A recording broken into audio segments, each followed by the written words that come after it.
Baik, Assalamualaikum warahmatullahi wabarakatuh. Perkenalkan, nama saya Rani Asmawati dengan nomor NIM 8604668681. Saya dari Prodi PGSD. Baik, di sini saya akan menjelaskan atau mempresentasikan tentang filsafat, yaitu yang pertama soalnya ontologi menjelaskan apa yang menjadi objek kajian ilmu, apa yang dikaji dan hakikat realitasnya. Baik, di sini saya akan menjawab. Ontologi adalah cabang filsafat ilmu yang mempelajari hakikat realitas atau apa yang ada, keberadaan secara mendalam, menyeluruh dan universal. Secara sederhana, ontologi menjelaskan objek apa yang ditelaah oleh ilmu, bagaimana wujudnya, serta hubungan objek tersebut dengan daya tangkap manusia. Kemudian poin-poin yang dikaji dalam hakikat realitis ontologi ilmu. Yang pertama yaitu hakikat yang ada. Ontologi menelaah dasar-dasar realitis yang paling mendalam. Ia mencari tahu apakah arti ada, keberadaan, baik dalam bentuk fisik atau jasmani, konkret maupun rohani, abstrak. Yang kedua yaitu objek studi ilmu. Ontologi menjawab pertanyaan tentang apa yang ditelaah oleh ilmu. Ilmu membatasi diri pada realitas yang dapat diobservasi, diukur, dan dibuktikan secara empiris, nyata. Kemudian yang ketiga, realitis. Ontologi menyelidiki perwujudan dan karakteristik dari objek penelitian, bukan sekedar prosedur atau manfaat. Terus kemudian yang ketiga, pola realitas.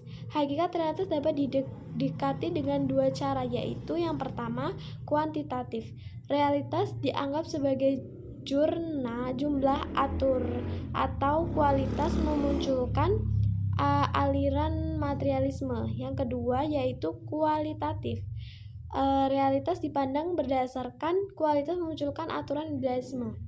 Yang kelima yaitu metafisika dan sebab akibat. Ontologi sering mencakup studi tentang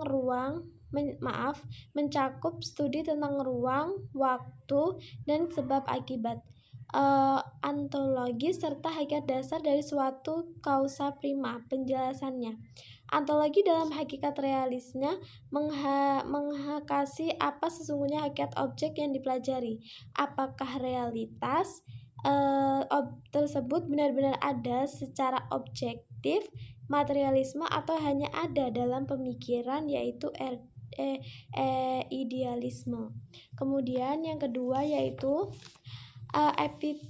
epistemologi menjelaskan bagaimana ilmu diperoleh, metode digunakan, serta bagaimana keberadaannya diuji. Begitu ya. Baik, saya akan menjelaskannya. Epistemologi sering disebut sebagai teori pengetahuan. Epistemologi menjawab pertanyaan berdasarkan bagaimana pertanyaan kira tahu apa yang kita tahu. Aspek utama epistemologi yaitu yang pertama, bagaimana ilmu diperoleh, sumber pengetahuan. Empirisme, pengetahuan diperoleh melalui pengalaman indrawi dan pengamatan.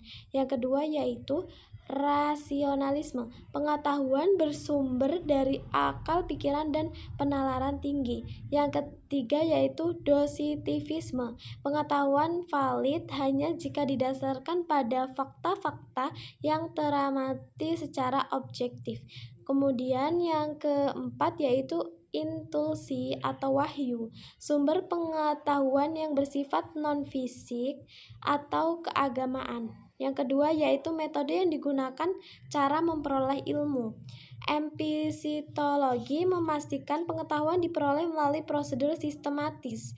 Yang paling umum dalam ilmu modern adalah metode ilmiah. Kemudian langkah-langkah meliputi observasi, perumusan masalah, penyusunan hipotesis, eksperimen atau verifikasi, penarikan kesimpulan. Kemudian bagaimana kebenaran diuji? Dalam epistemologi, kebenaran tidak sekedar opini, melainkan harus diuji. Terdapat 3 teori utama untuk menguji kebenaran tersebut, yaitu yang pertama teori korespondensi, terus yang kedua teori konferensi, Kemudian teori yang ketiga yaitu teori programatis. Secara keseluruhan, epistemologi berfungsi sebagai kontrol, yaitu pengetahuan sistematis mengenai kriteria untuk membedakan antara pengetahuan yang benar dan salah.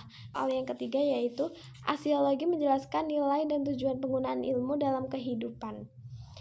Saya akan menjawab.